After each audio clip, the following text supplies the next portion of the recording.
Jay here for Stretford, Paddock. Luton Town 0, Manchester United 3. Joining me is Alex Baggers. Baggers, easy work, wasn't it? Yeah, it wasn't the most entertaining of games, but did well. Everyone did hear that.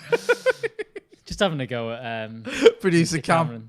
Sorry, guys, get involved in the comments. Obviously, Manchester United got past Luton Town. Lots of people get involved in the comments. Make sure you do. Give us a like and a subscribe and all that stuff as well. For those who don't know, first half goal from Juan Mata from the penalty spot. Second half goals from Marcus Rashford and Mason Greenwood. As you can tell from our title, obviously good to see Rashford, especially getting back in the goals because he had been getting a little bit of stick, hadn't he, Marcus? Yeah, he had, and obviously, only come on for 15 minutes today. Yeah. Didn't get too much, but same time, a little bit of quality there, which was what was needed. And that's the kind of criticism of he doesn't score enough goals, he doesn't do enough that, and he's done well there today. Joe kind of said in the watch along, does he not get a week off? Does this lad not deserve a break?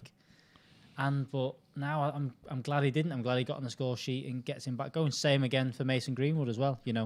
I think there was kind of two thoughts with Mason Greenwood: either he starts today and does that, or he gets a full break and then comes on at the weekend. But almost the best of both worlds, gets 75 minutes to sit on the bench and recover, and then gets a goal as well to make. It's just really good. Really good. It is really good. And I think you might have a little bit of relief when you see someone like Greenwood and especially Rashford getting on the score sheet, because there has been a little bit of maybe pressure as strikers, even though it's only the second game into the season, you want to get amongst the goals, don't you? Well, yeah, because, that first game against Palace, we didn't really create too much. It wasn't sort of the strikers weren't missed some chances. Mason missed the header against Palace, but there wasn't. I like that David Martin comment. Sorry, yeah, there wasn't too much. It wasn't like it was the strikers' fault. We were, they didn't take the chance against Palace. We didn't create enough as a whole and as a team. But yeah, you're right. It's always good to get off the mark for the season. It feels a bit strange because the season only just ended yesterday and didn't end too long ago and stuff like that. But yeah, it was good to get both of them off the mark and get going for the season. Guys, get involved in the comments. David Martin says, lads, don't you think we're much calmer when Matic plays? Well, you make him man your match because he's right. Okay, looking at the opposition. Yes, the riding high in the Championship, but this isn't a Premier League team. But, Matic does bring that discipline in front of the back four. He does seem to fit into that role nicely and, be able to bring the likes of Van der Beek and Lingard tonight, who I thought did well, into the game. Do you think he's sort of integral to the way Ollie wants to play? Because we don't see the same kind of thing when somebody plays. We've not got another player like Matic. We've not got someone who just sits in front of the back four and does that very Carrick-esque kind of job, just plugging gaps, not doing too much, nothing too fancy. He's not got the same range of passing as Carrick has, but he has that same kind of thing where he just keeps things nice and simple, keeps things ticking along. We mentioned McTominay's probably a better footballer than Nemanja Matic, but almost gets too far involved, gets too high up, doesn't retain the position as well. And I think that we do miss that, which is almost strange why we've not been linked to more Matic-style players in terms of replacing him eventually, because he's, what has he got? He's 31 and is he, I think, 31. Matic? He's got, 2 years left in the contract? 1 year left on his contract? No, didn't we sign him to a 3-year deal or something? That was last year. Yeah. So he's still got a couple of years left, but at the same time, you need to be looking at maybe getting someone else in to do that. If you can just scroll down a bit, please. Yeah, we've not been linked to anyone that can replace Matic, and that's the worry, because I think that when he plays, I think he brings out the best of. I think Maguire and Bailly and whoever, or Lindelof, are more confident because he can win a header for them as well. And at the same time, I think he allows, whether it be Pogba, you mentioned today, it was Van der Beek, Fred and Lingard, he allows them to be a bit more adventurous, allows them to not have to look over the shoulder and having to fill in. He does that job for them. And, he got absolutely slated before Ollie came in. And I remember a lot of us talking about him, thinking, I don't think he'll ever play again for Manchester United. I thought he was really, really poor. 100% agree. I think under Mourinho he was really poor. But I think what got shown was that he just needed a break. I think he'd played a lot of football for United. He'd then gone to the World Cup with Serbia and just needed a the good Everton break. game when we got beat 4-0 at Goodison. Yeah. And Ollie said some of these players won't be here next season. That was the first time he'd ever criticised the team in public. Yeah. Everyone thought Nemanja Matic had a stinker that game. Yeah. This is it. But he stuck around and thank God he did, because he's been playing really well. Yeah. Someone saying Ross Murphy, by clearance off the line, you don't see Lindelof or Maguire doing that. I thought Eric Bailly played well today, and I mean, again, you have to look at the standard of the opposition. I'd expect him to be able to handle the strikers for Luton, but he did well. And, you know, he did. We know if he's fit, he's a good player. He's got the quality, and he's got the attributes that Maguire and Lindelof both don't have. He's got that turn of pace that can recover for things that we desperately miss. He's got that winning a header and getting an elbow in there that both of them don't do. As much as Maguire wins a lot of headers, he's not got that steeliness that Eric Bailly has about him. There's one point in the game, I think, middle of the second half, when the ball gets played in behind him, you can see Bailly sprints back, recovers so well against someone. Yeah, he did. But I did have a bit of a cringe moment of thinking he jumped in a little bit into the tackle, and I think it was against Bournemouth under Ollie's first season, when he got sent off for a daft tackle when we were 2 or 3-0 up or something like that.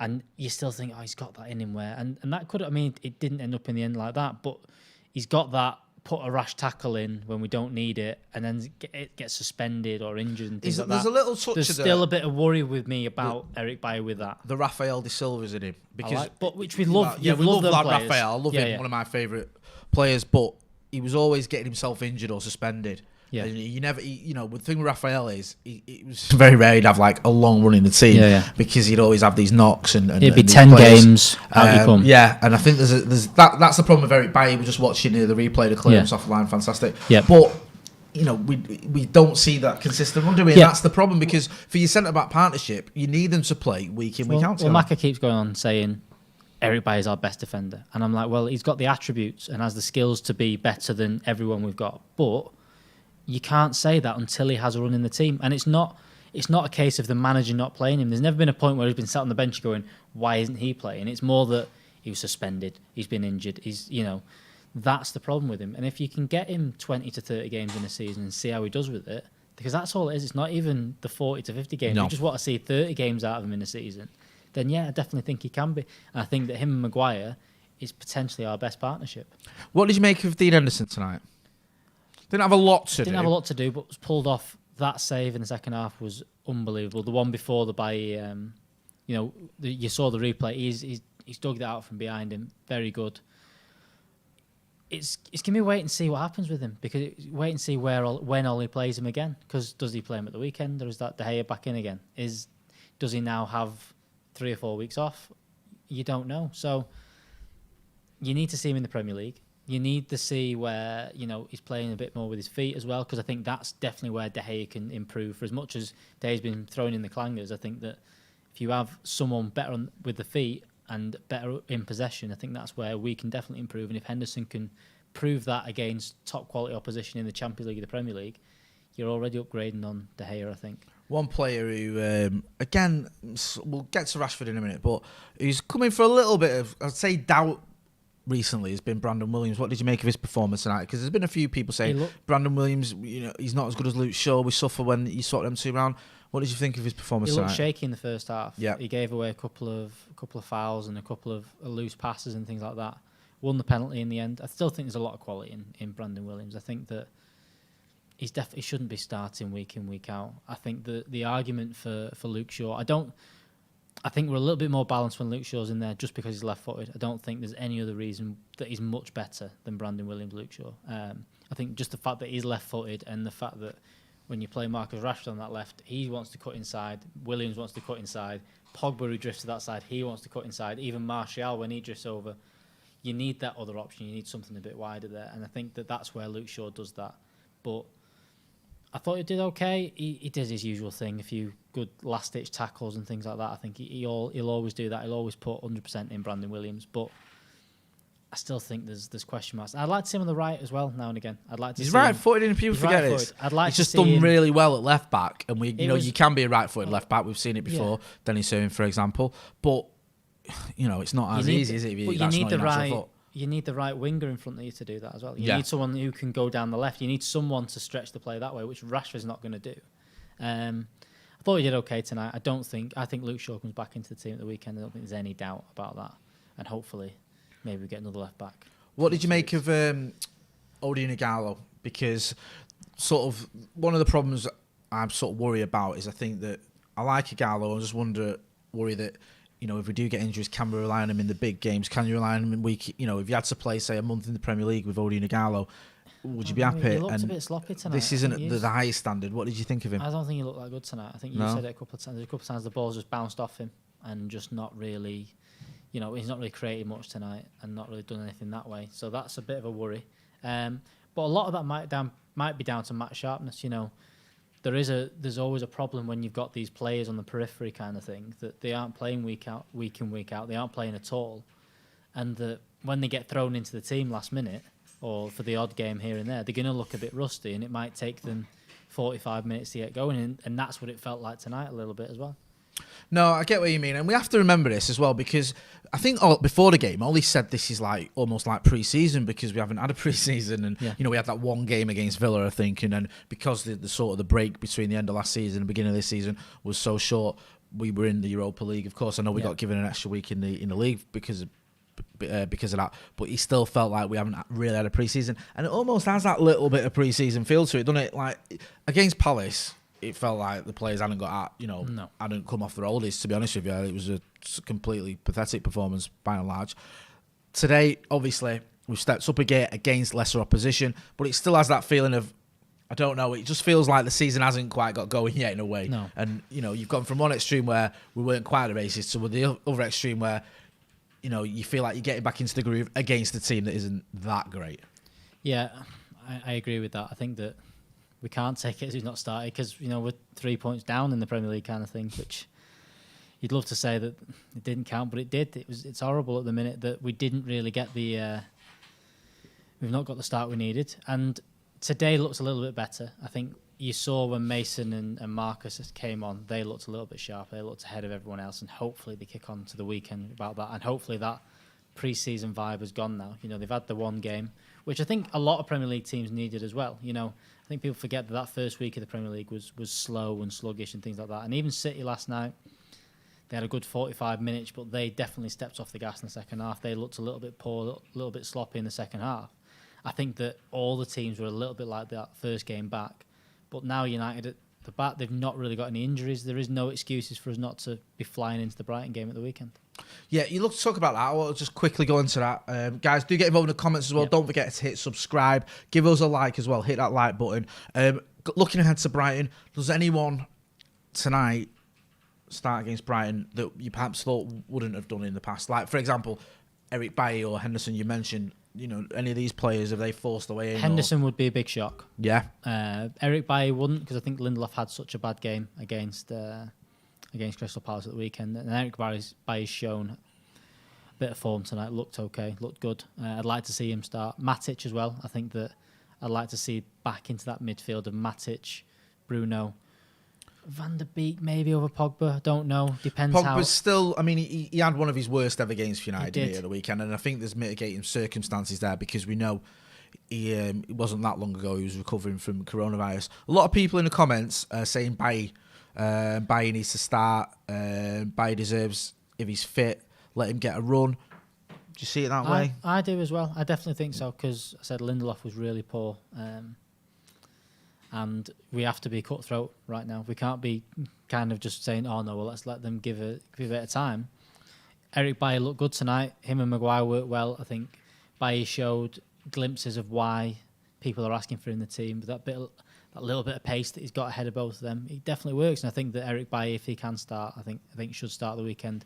Love to see Matic back in there alongside Bruno and Pogba, or Bruno and Van der Beek, or something along them lines. And then I think the front three goes back to normal. I think the two lads scored the goals tonight, Mason Greenwood and Marcus Rashford, and then Martial comes back in. I don't think Igalo's done anything tonight to claim a place at all. One thing you have to say tonight, I think Ollie got it right, didn't he? Tactically. People will question, I don't get this. When the team was announced, people were going, I saw a few people, and I know social media doesn't tell you everything, but quite a lot of people going, I can't believe he's done that, and I can't believe Ted and Mengi's not starting, or I can't believe he hasn't, brought Mason back in, or whatever. But, if you win 3-0, and two subs score as well that you bring on, then that is pretty much, you got it right. I think tonight, regardless of what you think of Ollie long term, and I'm a big Ollie fan, but tonight you got it right, didn't you? Yeah, we did. We did the team selections, and I went for Bailly and Mengi, and that was very ambitious to see both of them starting. I went for it because that's what I wanted to see. I wanted to see Maguire starts though, doesn't he? Every Maguire's time. Gonna start every game, and yeah. that's what it's going to be. And I don't dislike that if he can start every game and look okay. I think he should. So yeah, there was a little bit of that. I was surprised to see Matic just because I thought he might have needed a bit longer to recover, and I think that he will play at the weekend. So I'm surprised he got 90 minutes in tonight. But no, there was no shocks tonight, and this is the whole point of, there's people arguing at who we're looking at signing and stuff like that, and people wonder why we're signing Van der Beek and we're linked to players that might not improve directly our starting 11. The reason is that we have a lot of games like this where you need to play a second string team, where you need to rotate and rest players, and that front three really isn't that sharp. Mata, Igalo, and God, who played on the left again? Was it Lingard? Yeah, I thought Jesse. I mean, they played well. Yeah. But at the same time, I don't think they're anywhere near the quality that Man United should have in reserve. I still think we're missing. Dan James didn't get on tonight as well. I don't think he would improve that vastly. That team. I think there is a little bit of that United need to have. Not only need to improve the starting 11, they need to improve the second 11 as well, because for as much as we got through that tonight, and I think that's the right team to pick, I don't think that's quite good enough. Just looking at the comments, going to get involved in the comments, guys. Do get involved in the comments yourselves and hit like as well. If you can just highlight that again, Cam. Sorry, it's gone all funny. I can't see it. Sky, this is from Ronan Sheehy, I think. Sky didn't mention Van der Beek's impact on the game tonight at all. I thought him and Mata were very good tonight. If Rash, Martial or Greenwood were on instead of Igalo, we would have seen more goals.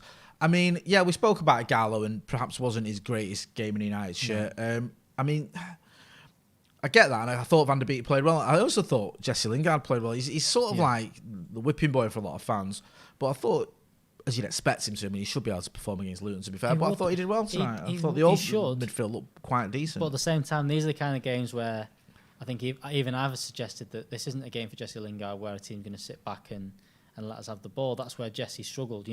He's done well in the games. Even look back at last season, I think the City and Tottenham games where we didn't have a lot of the ball, he's really good in transition, really good at pressing. Macca mentioned on the stream, he said he watched part of that City game, and I saw the highlights as well.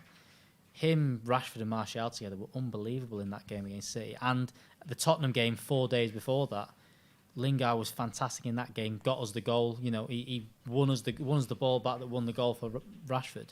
I think he's got, and if he shows the quality he showed tonight, because he did, he showed a lot of quality, a lot of very good touches here and there. I think that Jesse's definitely, I think he has a spot in the squad. Mentioning Mata's always going to be a class act. I think that there's obviously questions about his pace and things like that. I think if he's managed well, can definitely do something.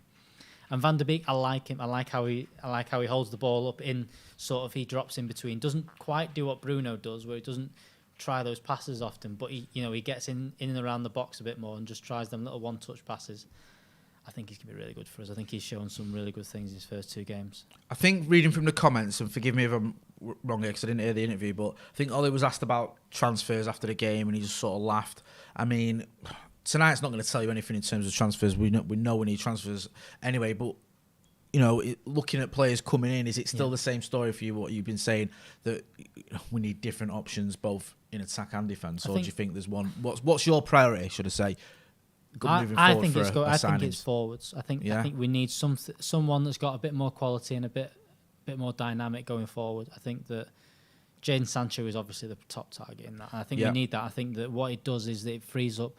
I mean, tonight, if you'd have added a Sancho, or even the one I mentioned this morning, you've been going on about, is Ismail Assar, if you'd have added him on that right-hand side, a bit more pace and a little bit of quality on there, I think that team changes. I think it also allows you to rest Rashford now and again. It allows you to move Mason inside now and again and rest Martial. And also it means that if you are playing Dan James, you don't have to play him on the right-hand side, because I don't think that's his favourite position. I think we need another forward that kind of fits this all together. I also think we do need reinforcements at the back. I think left back we can definitely improve upon. I think they're the places we need, left back and right wing. Everyone in the comments, sorry to insult you then, Baggers, everyone in the comments saying Upamecano. I mean, we asked Christian Falk about this the other day on the Tier 1 podcast. He said he thinks United have missed the chance to get him this summer. Great player. I don't know if he's going to come in. Like you said, I like Ismail Assar. people say in the comments Liverpool could be in for him. I don't know if they still are. I don't know what's going on with I that. think now that they've got... I'd like that as an alternative to Sancho. Yeah. But this is what worries me. You know, we've been that focused on Sancho that we've taken our eye off the ball with other signings. The one... I mean, Upamecano, I think we can definitely improve at centre-half. Yeah. But I think what we've seen tonight in Eric Bailly coming on, I think that Ollie kind of thinks that, do you know what? Maguire, Bailly, Lindelof, even Axel coming back in there. I think he's happy with those 4 options, and I think he can get, if he gets 2 of them playing well together, I think he's comfortable with that. If he gets a good run out of Eric Bailly and Maguire, I think he's quite happy with that. I think he's missing a left back. I think he doesn't think that Luke Shaw's quite good enough. I think he's missing an extra forward. No, I agree. Yeah. I think it's Preston or Brighton next in the next round for United. Yep. And also, we've got a super chat here from Paul Holden. This team isn't Ollie's. He's not put a foot wrong in the transfer market. Staggering to think he's not been backed by the board. What more do they want? I know Ollie, obviously got some signings in last summer. Didn't get all the signings he wanted. I think at the time, we wanted Bruno last summer. We had to wait a little bit. But obviously, as some people point out, the signings that he's brought in, by and large, I think they've all looked been very a success. good. They've all done well. But yeah, we are going to wrap this up now, guys. Anyway, you're going to hearing the reaction post-game from Adam McCullough. He'll have his review. He'll have Joe Smith on the fan cams as well. Fan cams are on the way, and Mac will be dissecting the game, letting you know how and why we were able to beat the mighty Luton Town 3-0. Mighty Luton. Job done. Through to the next round of the Carabao Cup. TV have got it. I know, yeah. There'll be some unhappy Luton fans out there. I've been Jay. That's been Alex Baggers. Don't forget to hit like, share and subscribe. This has been the Stretford Paddock review. Thanks for watching.